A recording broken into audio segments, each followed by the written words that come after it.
Halo semua, kembali lagi di vlog Lina. Kali ini kita akan bahas 7 orang jenius Indonesia yang mendapat pengakuan dunia. Kita mungkin telah mengenal ada banyak ilmuwan di dunia yang temuannya telah mengubah dunia. Katakan saja Thomas Alva Edison, Isaac Newton, Albert Einstein, yang kesemua nama itu dikenal bahkan terus dikenang hingga sekarang. Kita semua pasti tidak asing lagi dengan nama B.J. Habibie. Selain menjadi salah satu orang tercerdas di dunia, Presiden Indonesia ketiga ini juga dikenal berkat temuannya yang dipanggil dengan Great Propagation Theory atau teori perambatan keretakan. Penemuan Habibie ini menjadi salah satu penemuan penting lantaran dapat menjadi model matematika yang berguna untuk memprediksi perilaku perambatan retak di struktur pesawat hingga tingkat atom.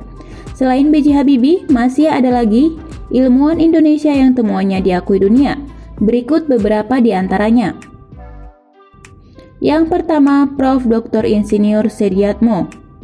Nama Profesor Sediatmo mungkin asing di telinga kita sebagai masyarakat awam, tetapi ia adalah pencetus teknologi pemasangan pondasi yang mampu berdiri kokoh di tanah labil. Temuannya kini telah diterapkan di berbagai bangunan di seluruh dunia. Profesor Dr. Insinyur Sediatmo merupakan kelahiran Karanganyar, Jawa Tengah. Ia adalah insinyur sipil, sekaligus cendekiawan, praktisi, ilmuwan, dan guru besar teknik sipil di Institut Teknologi Bandung. Ketika menjabat di perusahaan listrik negara, ia bertanggung jawab untuk membangun menara listrik tegangan tinggi di daerah Rawa di daerah Yogyakarta. Salah satu permasalahan yang ia hadapi adalah struktur tanahnya yang lembek dan tidak stabil. Solusi yang ia dapatkan adalah dengan mendirikan menara di atas fondasi plat beton dengan topangan pipa-pipa beton di bawahnya. Pipa dan plat beton tersebut disatukan dan mencengkeram tanah lembek dengan kuat sehingga menjadi dasar yang kokoh. Pondasi tersebut kemudian dinamakan sebagai pondasi cakar ayam. Teknologi pondasi tersebut kemudian dipatenkan dan diakui oleh puluhan negara di dunia. Yang kedua, Insinyur Djokorda R. Sukawati. Di tahun 1980-an, Insinyur Djokorda menerima proyek untuk membangun jembatan layang di atas jalanan ibu kota yang padat lalu lintas. Jembatan layang itu direncanakan untuk membentang dari Cawang hingga Tanjung Priuk. Ia kemudian mengajukan untuk membangun tiang-tiang pondasi sejajar dengan jalur di bawahnya. Setelah tiang tersebut didirikan, lengannya yang membentuk huruf T diputar 90 derajat agar melintang dan dapat digunakan untuk membentuk jalan beton di atasnya. Djokorda menggunakan sistem hidrolik yang memungkinkan lengan beton sebesar 180 ton tersebut untuk diputar dengan mudah. Efektivitas waktu dan kecilnya gangguan terhadap lalu lintas membuat teknologi tersebut mendapat banyak pujian di masa itu. Soeharto yang menjadi presiden saat itu memberikan nama Susrobahu kepada metode yang dicetuskan oleh Djokorda. Sosrobahu kemudian digunakan di berbagai rancangan di dunia, termasuk jembatan shuttle di Amerika Serikat dan jalan raya metro di Filipina. Yang ketiga, B.J. Habibie. Rasanya tidak ada yang tidak pernah mendengar nama dan prestasi mantan Presiden Republik Indonesia ketiga ini. Almarhum B.J. Habibie merupakan insinyur yang ahli di bidang perancangan pesawat. Ia menamatkan studinya di Jerman dan pernah membangun perusahaan pesawat terbang di Indonesia.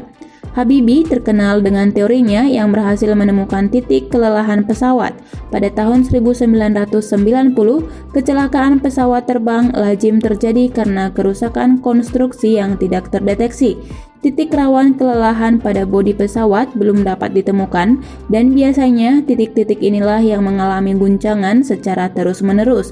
Namun, B.J. Habibie menemukan cara menentukan titik kelelahan lewat perhitungan yang rinci hingga pada hitungan atom.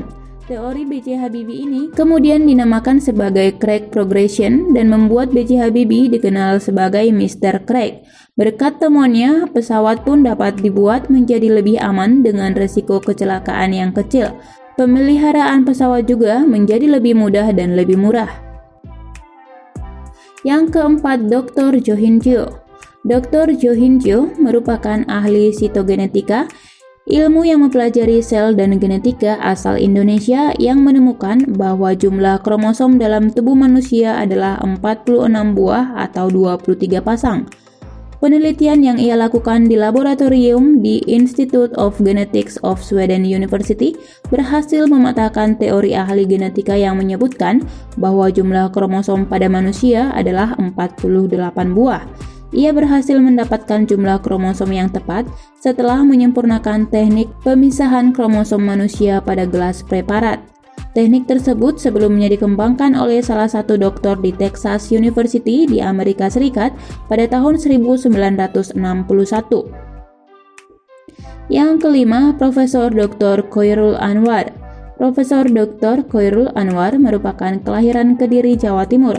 Ia adalah ilmuwan yang aktif di Jepang setelah lulus dari Teknik Elektro di Institut Teknologi Bandung. Ia melanjutkan pendidikannya di Institute of Science Technology di Jepang. Khairul menemukan metode komunikasi yang cepat dan efisien. Pengiriman data memakan waktu lebih singkat.